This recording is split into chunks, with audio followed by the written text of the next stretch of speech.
"Oh my God, again, and when will they get quiet?" Mrs. Langham sighed, waking up. She had always had little sleep, and for the past month, she had almost been deprived of even the small amount of sleep she used to have. All this was because of her new neighbor. No sooner had he moved in than the noise started. Every night there was music and screaming, and now he started coming to her property. Why would he do that? She didn't have a garden. There was nothing to steal from her, but her new neighbor kept breaking in. Mrs. Langham turned on the light to let them know she was awake. Maybe that would quieten them down. Although, why should they stop? He knew, scoundrel, that there was only an elderly woman living in the house. What can she do except shout at him in a stern voice? Maybe she should change her residence. But she loved this little house so much. The only valuable thing that her son left to her. He saved money, which he earned through hard work at the construction site, and bought her this house. Before that, they lived together in a 2-room apartment in a not very comfortable neighborhood on the 5th floor without an elevator. So Bill thought of buying her a house.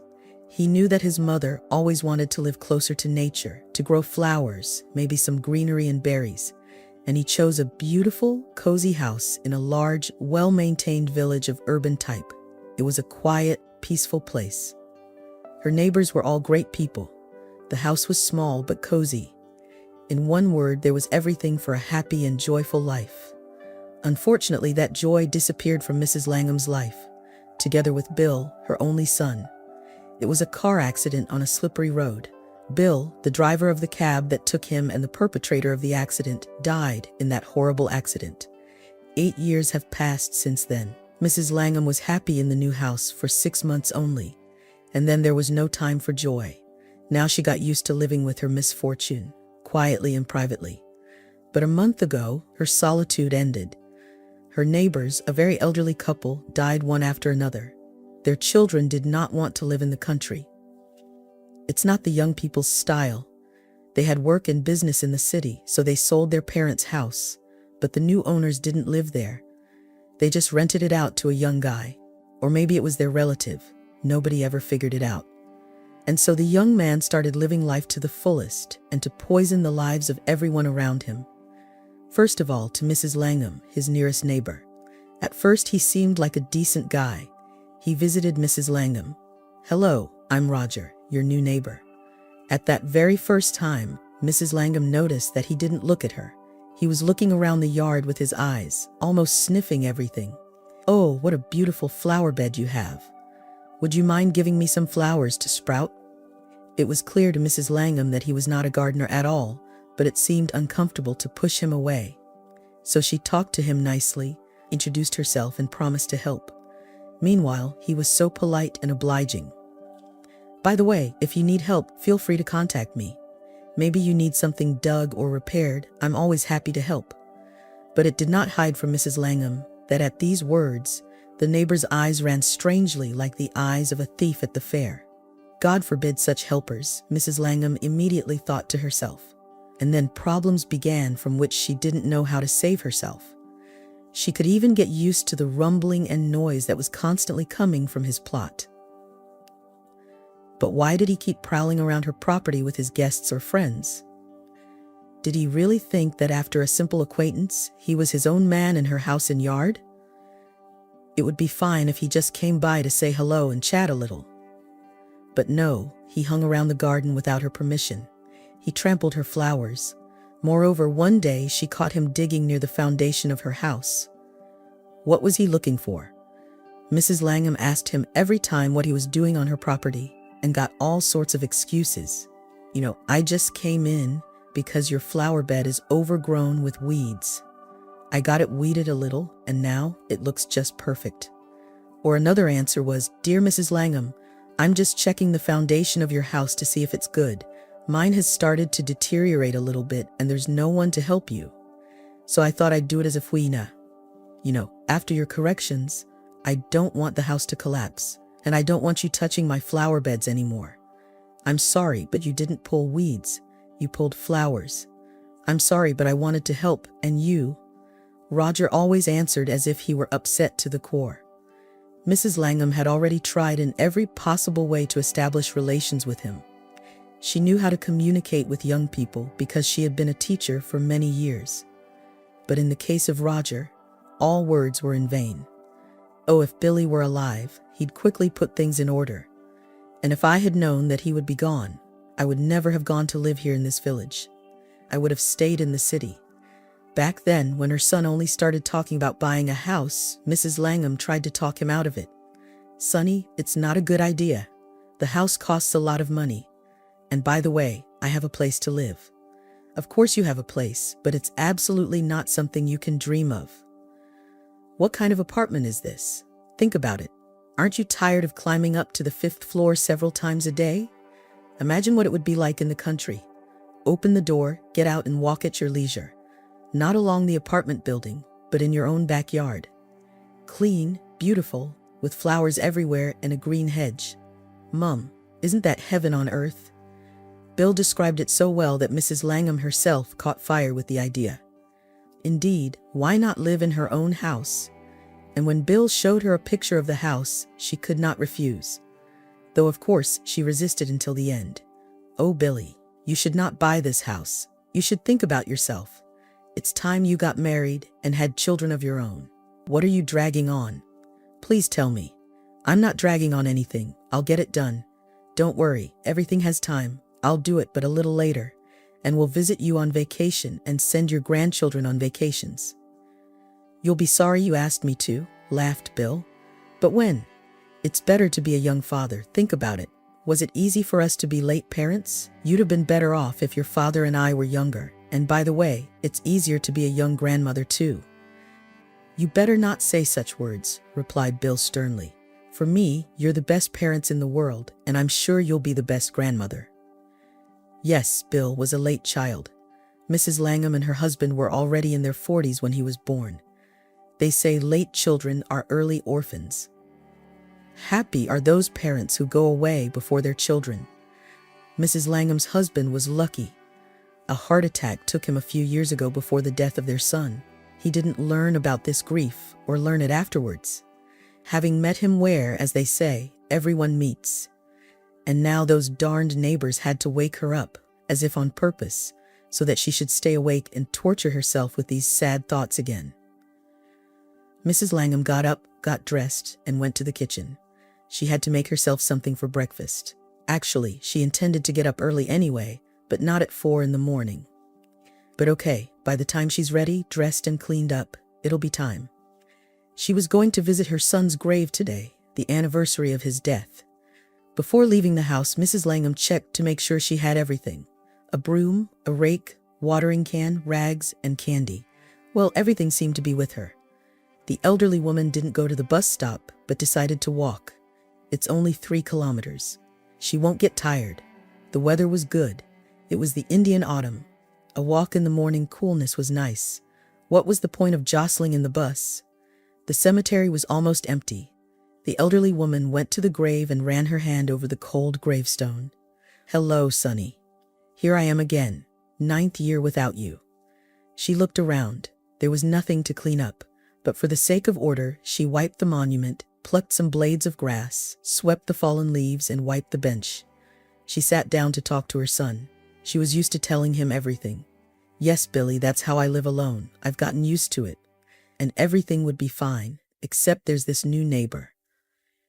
The elderly mother told him all about her sorrows and the intrigues of the new neighbor.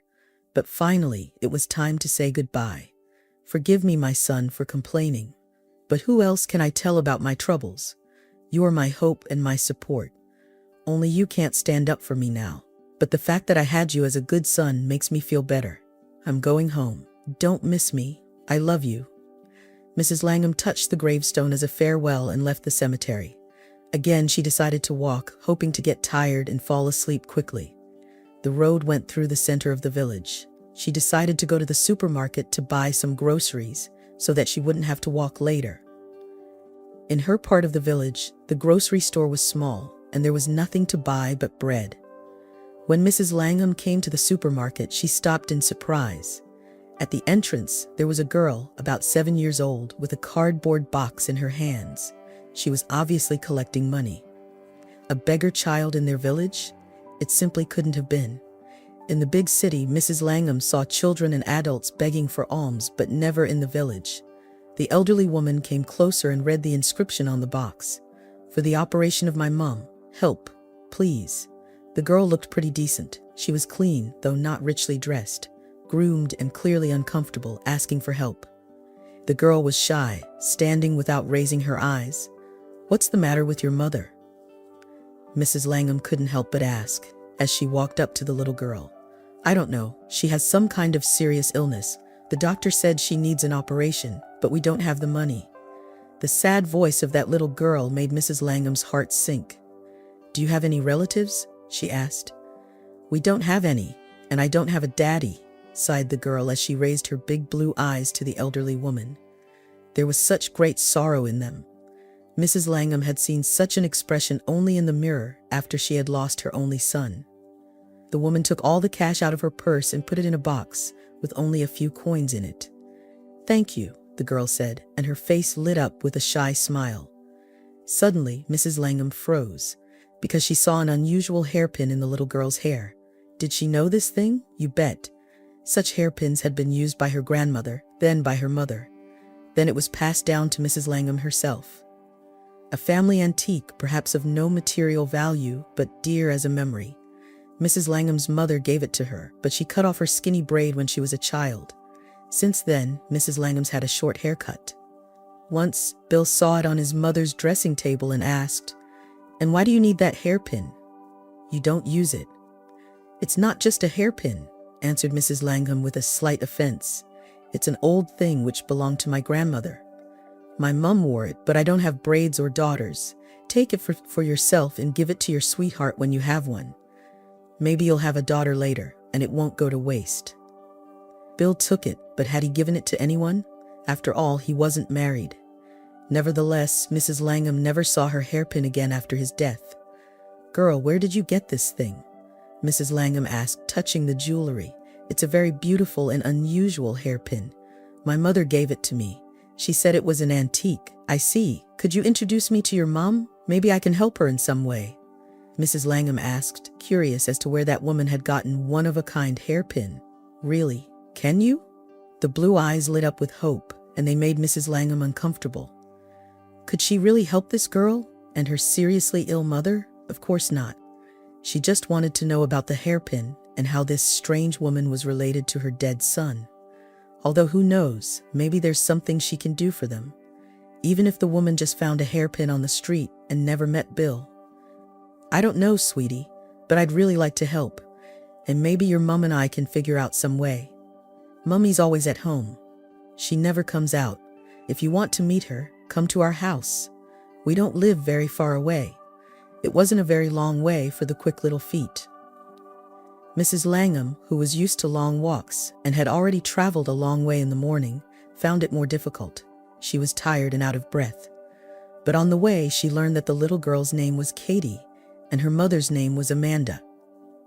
They lived together, and the girl did not know her father, nor did she know any other relatives. And one day, the girl came up with the idea of asking for alms for treatment. Her mother didn't even know about it. "Don't tell my mum, please. Pretend we just met at the supermarket," the girl pleaded. "I know it's wrong to lie, but I want to help. I'm so afraid of being taken away from my mum to the orphanage. When you leave home, what do you tell her?" Mrs. Langham asked. "Well, I lie a little bit. I tell her I have extra classes at school, and when my mum gets better, I'll tell her everything. Honestly, I never lie at all. I didn't lie before, and I won't lie again." While they talked, they arrived at a cottage located in the poorest area of the village. Entering the shabby old house, Mrs. Langham was not particularly surprised by the squalor of the furnishings and the blatant poverty. How could a young woman with a child live like this? The explanation was simple. She was ill. When the elderly woman and the girl entered the room, the mother was lying on the bed. Only when she saw the guests did she try to get up. "Mummy, this is Mrs. Langham. She wants to help us," the little girl explained. "Pleased to meet you," the hostess smiled weakly. "I am Amanda. Kate, go for a walk. I would like to speak with our guest." Suddenly, Mrs. Langham became numb when she saw a photograph of her son on the nightstand beside the woman's bed, with a black ribbon crossing the corner. Meanwhile, the girl obediently left the room, closing the door behind her, and Amanda motioned for the guest to sit on a stool and smiled pitifully. "Are you from school? I don't know what you promised my daughter, but it's clear you didn't come to help. Do you want to take her away from me?" The woman's voice was tearful, but it was clear that she wouldn't resist. She just didn't have the strength for it. Or maybe she realized she had no strength to take care of the child. Mrs. Langham's heart shrank from this hopelessness and from the conjecture that came after what she had seen. "No, I'm not from the school, and I'm not from any juvenile organization at all," she tried to reassure Amanda. "I saw your daughter's hairpin and wondered where she took it from. And I'd also like to know where you got that picture from." This. The young woman took the picture and ran her fingers gently over the glass. "This hairpin was given to me by him. He's Kate's father. We never had time to get married. We quarreled over some trifle, never had time to reconcile. He died. I was in college and lived in a dormitory, and my parents lived in this house. They drank heavily, and they also died. When Kate was born, I left to study, and they evicted me from the dormitory. I came back here. I thought after my maternity leave I'd get a job and move to a better place. But unfortunately I got sick. At first not too badly, I was still working, and then," the young woman pointed to the bed, "I became bedridden." "But can't the doctors do anything?" the elderly woman asked with despair. "The doctors? Well, they say I need an operation, but they can only do it for a fee, and I don't even have money for tests. I can only afford the most necessary medicines. You can hardly help me." "I can," Mrs. Langham answered firmly. She could not explain how she gained such confidence, nor did she understand why she had not confessed to Amanda that the man in the picture was her son. She was going to say it, of course, but later. Firmly promising help to Amanda, she already considered her daughter-in-law. Mrs. Langham said goodbye to her warmly and went home. But on the way, her enthusiasm waned a little. She began to think about how she could help Amanda and Kate. The sum required was huge. She had never had such money before and could never have had it. "Maybe I should sell the house. Why not? The nasty neighbor is genuinely interested in my plot of land, so maybe he would like to buy it. Perhaps he won't bargain, and if he doesn't give me a good price, I'll try to sell it to others. Okay, but then where will I live? I think Amanda and Kate will let me in.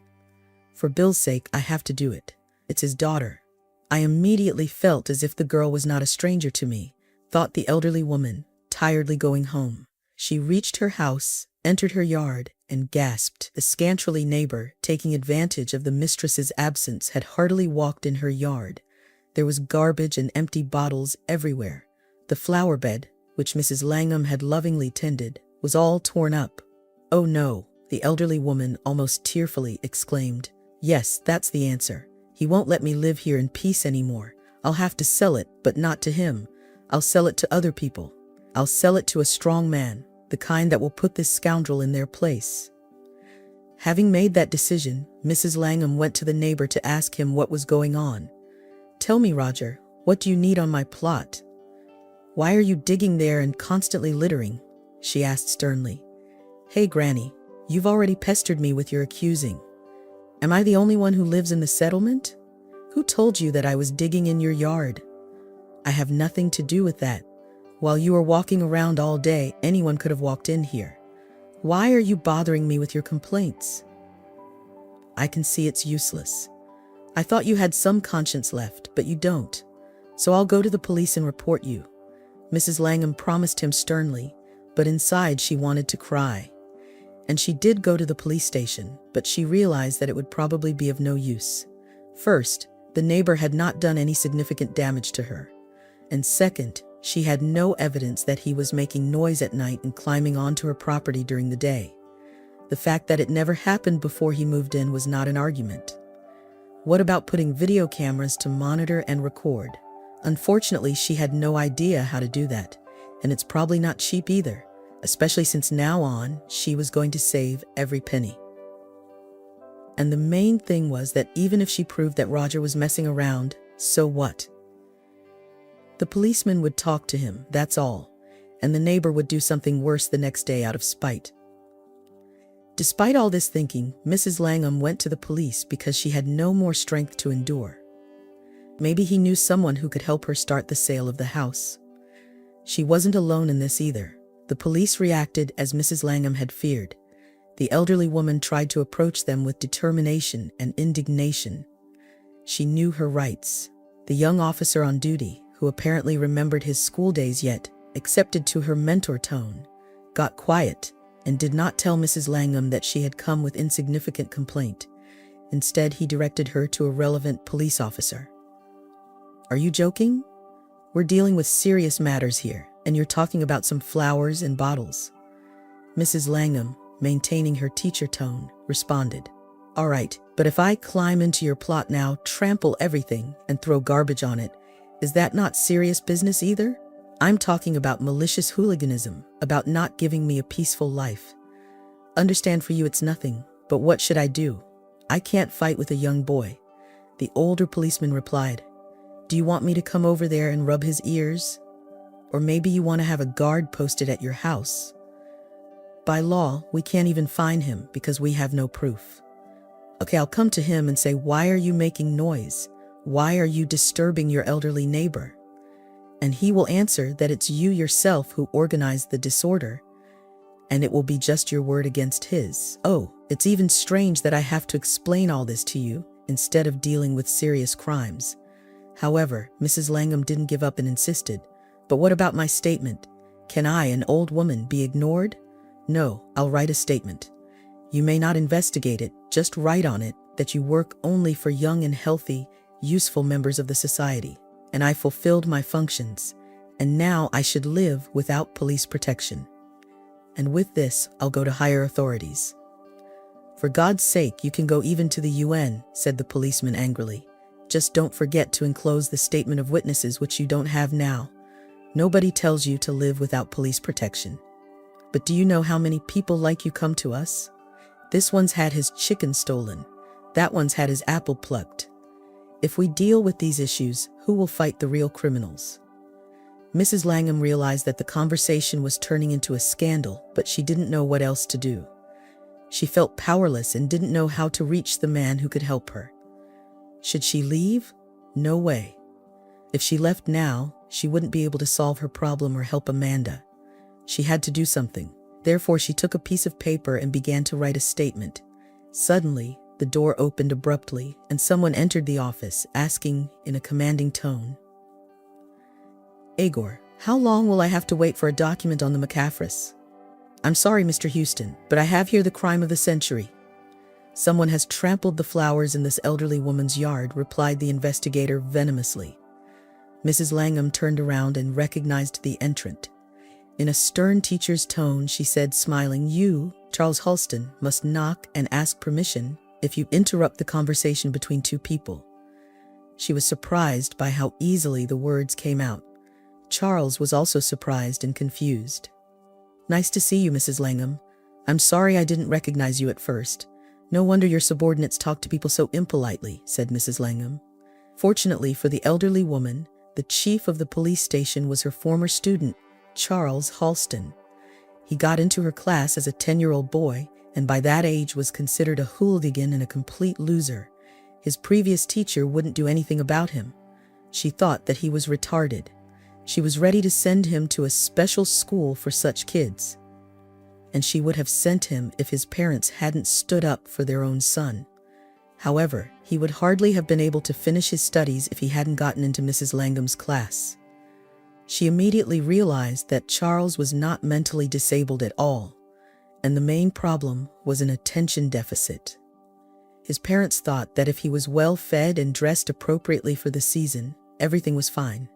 Charles's first teacher, having failed to explain even the simplest task in first grade, simply gave up. But meanwhile, Charles needed adult attention and approval, not constant reproach. He needed an individualized approach to let him discover his talents. No one requested that Mrs. Langham tutor Charles, and at first he resisted her extra attention. "Why should I stay after school again?" "Well, Mrs. Langham, give me a C. That's all I need and deserve. You've been told that I'm incapable, I have a bad memory, and I should go to school stupid." he whined when Mrs. Langham left for extra classes. "Charles, I don't care what other people say. I see that you are much more capable than many people, and you can get A's, and I will prove it to you, to everyone," the teacher said. The first successes made Charles believe in his own strength. Soon he went as an excellent student and no longer needed any additional lessons. He considered Mrs. Langham to be his greatest good fortune. After all, he graduated from school with honors and entered law school. Mrs. Langham often remembered him, but he apparently forgot about her while studying in the capital. Mrs. Langham did not feel resentment and did not expect gratitude for her labor, believing that she simply did her job decently. Of course, Charles did not forget his favorite teacher, but when he was appointed head of the local police, he hadn't realized that she lived in one of the nearest villages. And now he found out, though not for the most cheerful reason. Charles took her to his office, questioned her about all the circumstances of the case she had applied for, wrote down the neighbor's address and details, and reassured her that they would deal with the case. He promised his teacher that he would find out what kind of person her, and that she should not say anything to him yet. "Oh, Charles, you'll save me if you can somehow manage to rein him in," rejoiced Mrs. Langham. "But this is not my only problem. I'm thinking of selling the house, although it's a long story. Let's talk about it later," she ventured to say, revealing one more difficulty. "Is it really the neighbor's cause you're moving? It's not worth it, honestly. Soon he will be afraid to sneeze in front of you, I promise," Charles reassured. "No, a different matter. I'll tell you later sometime. I shouldn't take out all of my problems on you at once. Yes, it's a busy time right now, but we'll discuss all your difficulties and see how this can be solved. And yes, I really don't like your neighbor. I don't like him very much, too." Mrs. Langham went home and calmed down. Roger was once again fidgeting around her gate, but he did not go into the yard. "Well, Granny, have you complained?" he asked cheerfully rather than fearfully or warily. "I did. They promised to slap your hands so that you wouldn't touch anything in my yard," said Mrs. Langham without much anger. She was confident that her neighbor would soon be dealt with. The police would find a way to subdue him. However, she had to wait for a whole week, and Roger was not appeased in the slightest. Nightly concerts and raids on her territory continued. The elderly teacher was ready to believe that Charles had forgotten about her, and therefore she herself would have to attend to her own issues, including the sale of the house. Mrs. Langham didn't forget that her son's beloved was waiting to be saved at the other end of the village. The elderly woman even started to inquire if anyone wanted to buy her house and how much it would cost. The information was disappointing. There were no buyers, and the price was half of what was needed to cure Amanda. One of her friends noticed her distress and said, "What have you waited for, Mrs. Langham? Our village is good, but who wants to live outside the city nowadays? Only old people. And what money do they have? I thought of selling last year, but no one gave me more than the amount I was asking. And by the way, I've got a bigger house and a bigger garden. By the way, why are you suddenly thinking of selling? Where are you going to live?" But Mrs. Langham was so saddened by what she had heard that she only waved her hand. After all, selling the house was her only hope, and if the money was not enough, what was the point of selling? Sure, they could buy some more medicine and eat better, but the three of them will have to live in a horrible, cramped house, and they'd run out of money fast. Maybe she should take Kate and Amanda back to her place. Maybe Amanda's state of mind would be better here, though with such a neighbor it is doubtful. Exhausted by such thoughts, Mrs. Langham had lost faith in justice and the successful resolution of problems, and stopped going out of the house so as not to meet with the neighbor and not to hear unnecessary insults. However, she understood that her daughter-in-law and granddaughter were waiting for her. Therefore, one day, Mrs. Langham decided to go to them and confess that she had no money. Even the sale of her house would not change the situation. She had already dressed, looked out the window, and saw a police car pull up at her home. Charles came out of it, accompanied by several other policemen, in whose hands were strange devices, whose purpose Mrs. Langham did not understand at first. At first, it seemed to her that they were some kind of vertical vacuum cleaners or something, but then she realized that they were more serious devices. She went out on the porch to greet the guests and ask what they were going to do, but it didn't look like they were going to talk much.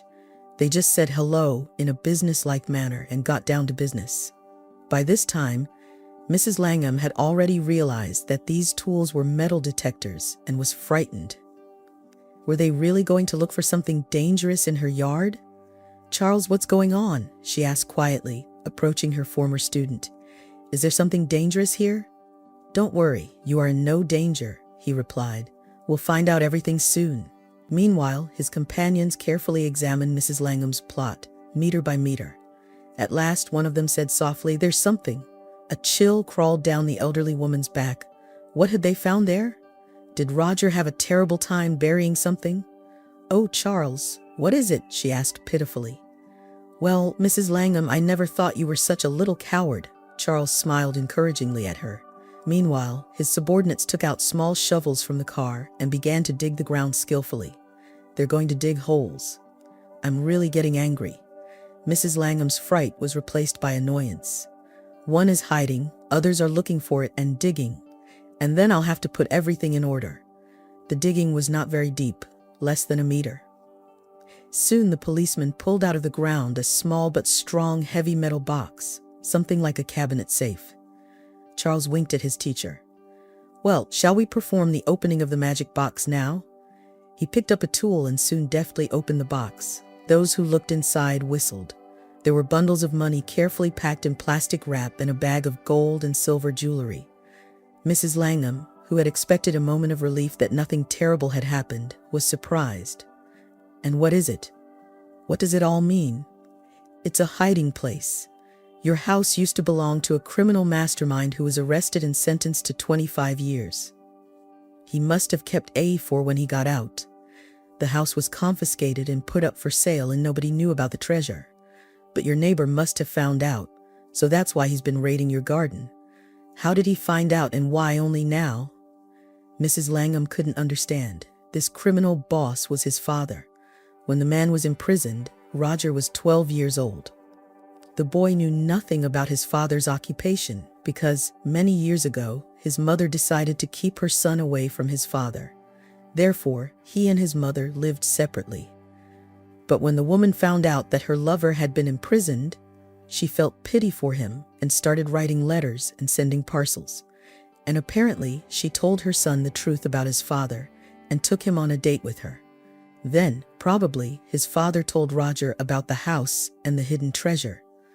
But either he couldn't remember the exact place or he was afraid to tell him. So Roger dug around at random and you didn't know you were walking on such treasures. Now it seems you are rich. Congratulations.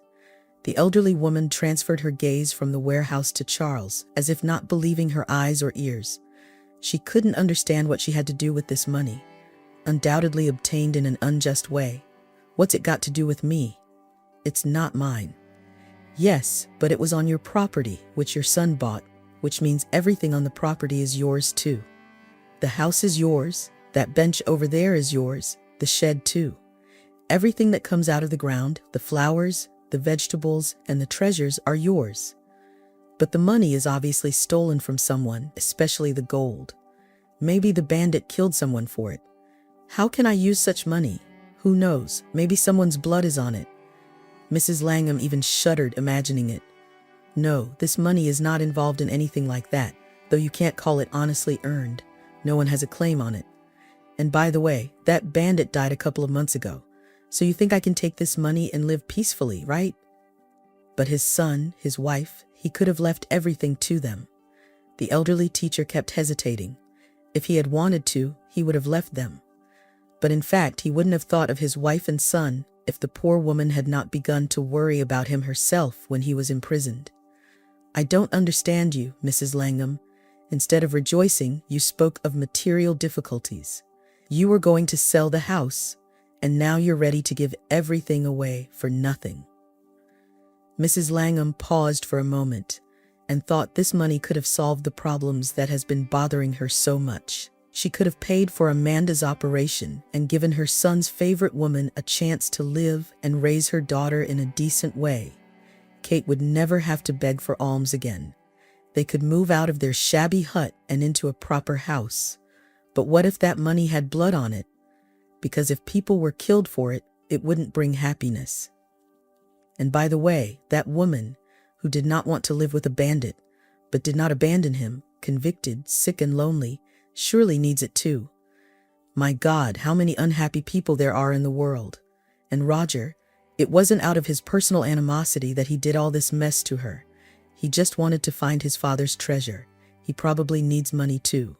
All these thoughts did not let Mrs. Langham make up her mind. Well, that's it, said Charles decisively. We have taken out the treasure. Now you know everything and you are free to do as you please with it. You can give it to this neighbor or to anyone you want. But I don't approve of such altruism. Well, Charles, don't go, the woman said to the police, who were going to go to the car. I didn't have time to tell you the main thing. Charles, I have a daughter-in-law, Amanda, who is very sick. She needs an operation. That's why I wanted to sell the house.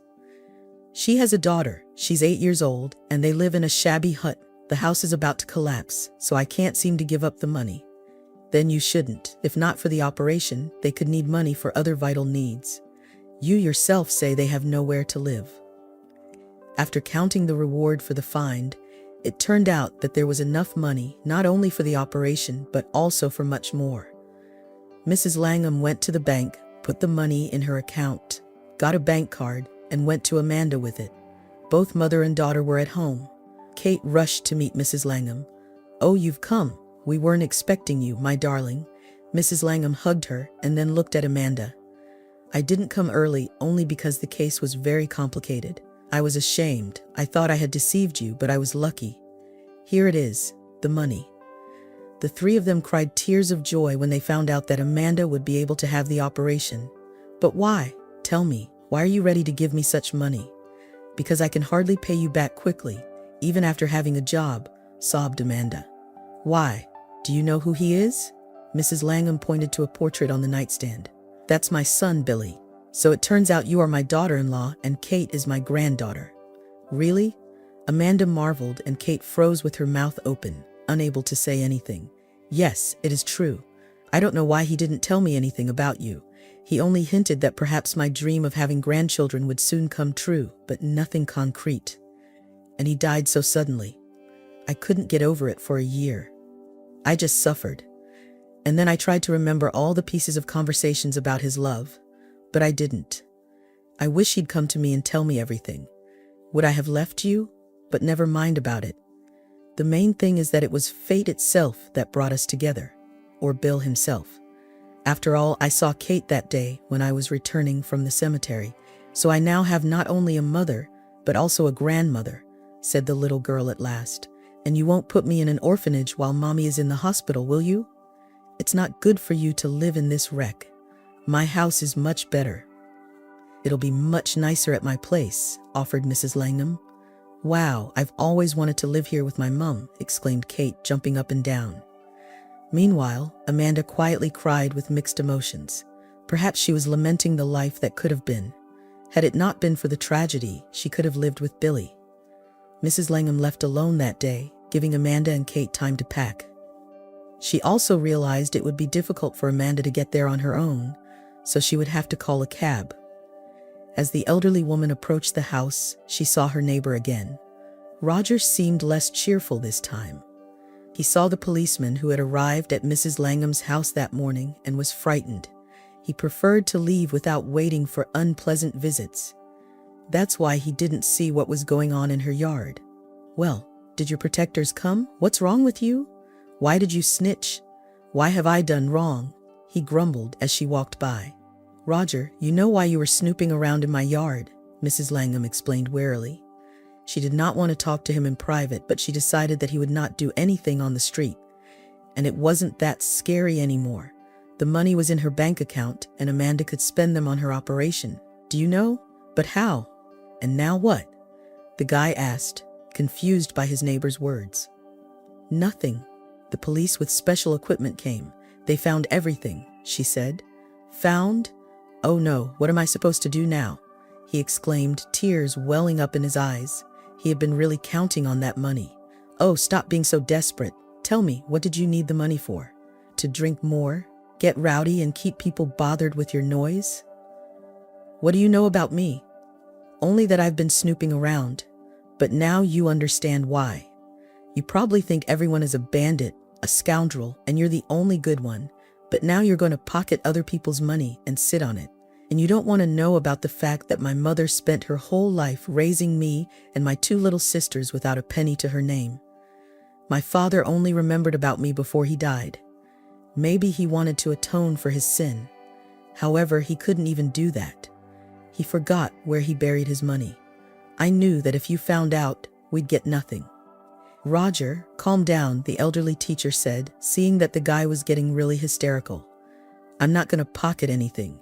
That's why I'm asking. What do you need to spend the money on? I feel sorry for your mom too. How would she feel if you lost your way too? That's what you're trying to do. Let me give this money to your mom. She'll probably find a better use for it. You're really going to give it to us? The guy couldn't believe his ears. Well, of course, though I won't return them all because I had to help my own family. I took money for my daughter-in-law's operation, and I'll be glad to have good neighbors. Is there enough for the house? I was thinking of buying this house.